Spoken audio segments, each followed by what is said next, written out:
November মাস থেকে আমরা nuclear পাওয়ারটা চালু হয়ে যাবে। আমাদের দেশের যে বিদ্যুৎ সঞ্চালনটা এটা হলো মেইন।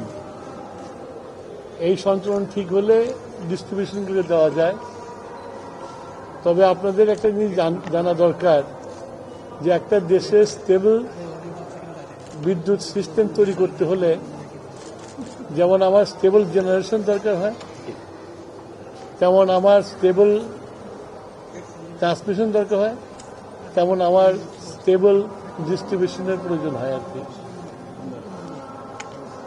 এবং এগুলার চারটা সিঙ্ক্রোনাইজ করলে একটা সুন্দর বিদ্যুৎ ব্যবস্থার সৃষ্টি হয়।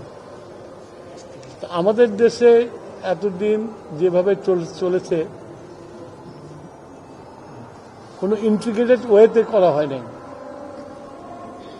যার ফলে হয়েছে যে আমাদের বিদ্যুতের সঞ্চালন, ডিস্ট্রিবিউশন, প্রোডাকশন এগুলোর মধ্যে একটা গ্যাপ থেকে গেছে।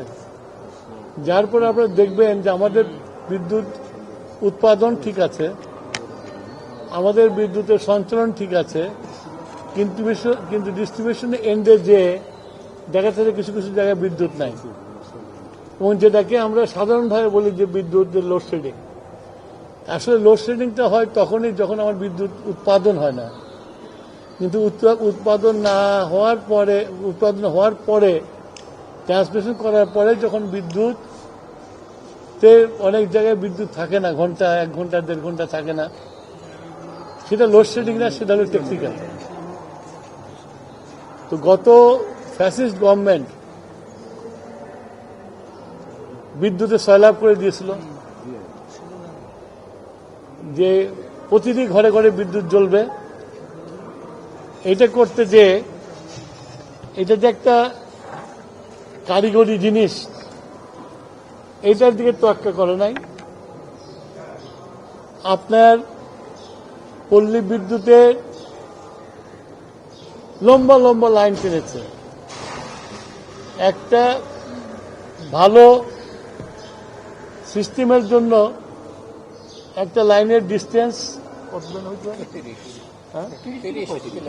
30 থেকে 35 কিলোমিটার বেশি হওয়া উচিত না, কিন্তু পল্লী বিদ্যুতের আছে 90 কিলোমিটার আছে, 100 কিলোমিটার আছে। ওই যে দিতে হয়, বিদ্যুৎ দিতে হয় বাড়ি বাড়ি। যার ফলে হয়েছে এই যে অপরিকল্পিত লাইনগুলো সৃষ্টি করেছে, এই লাইনগুলো করার জন্য এখন আমরা দেখছি যে আমার উৎপাদন ঠিক আছে, সঞ্চালন ঠিক আছে, কিন্তু বিভিন্ন এলাকাতে অনেক লম্বা দীর্ঘ সময়ের বিদ্যুৎ থাকছে না, যেটাকে সবাই বলছে এটা লোডশেডিং।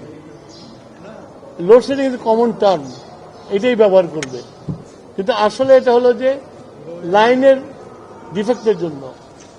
এই লাইনের ডিফেক্ট হওয়ার জন্য যে শুধু ওই এলাকাতে বিদ্যুৎ থাকে না তা না, এই লাইনের ডিফেক্ট হওয়ার জন্য আমার বিদ্যুৎ সিস্টেমের উপর চাপ পড়ে, আমার ট্রান্সমিশনের উপর চাপ পড়ে, এবং কি আমার জেনারেশনের উপর চাপ পড়ে। কারণ আমি তো একটা ক্যালকুলেশন তৈরি করছি, কিন্তু ওখানে যখন বিদ্যুৎ থাকছে না, ওইটা তো কমে যাচ্ছে। কমে যাওয়ার ফলে এটা একটা ব্যাকল্যাশ আছে, যাতে বিদ্যুৎ সিস্টেমে ক্ষতিকর হয়, অনেক সময় ব্ল্যাক আউট হয়ে যায়। এইসব জিনিসগুলো কিভাবে ঠিক করা যায়, সেই জন্য আজকে শুক্রবার ছুটির দিনে অনেকগুলো ভালো সময়, এটা একটু মাথা ঠান্ডা করে বোঝা উচিত আমার। সেই জন্য আমি আসছি, এসে ওনাদের সাথে মিটিং করলাম এবং ওনাদের কাছে কি কি সমস্যাগুলো আছে। এবং তার সাথে আরেকটা জিনিস, আপনারা জানেন যে আমাদের এককালে বিদ্যুৎ ছিল গ্যাস ফায়ার পাওয়ার স্টেশনের,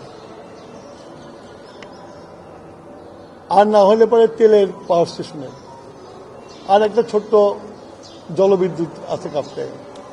এখন চেঞ্জ হয়ে গেছে, এখন এখানে আপনার কোল ফায়ার পাওয়ার স্টেশন আসছে। এখন আমরা ভারত থেকে প্রায় 2000-এরও বেশি মেগাওয়াট পাওয়ার ইম্পোর্ট করছি।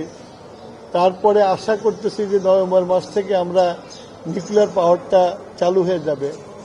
তো প্রত্যেকটা জেনারেশনের নিজেদের একটা ক্যারেক্টার আছে।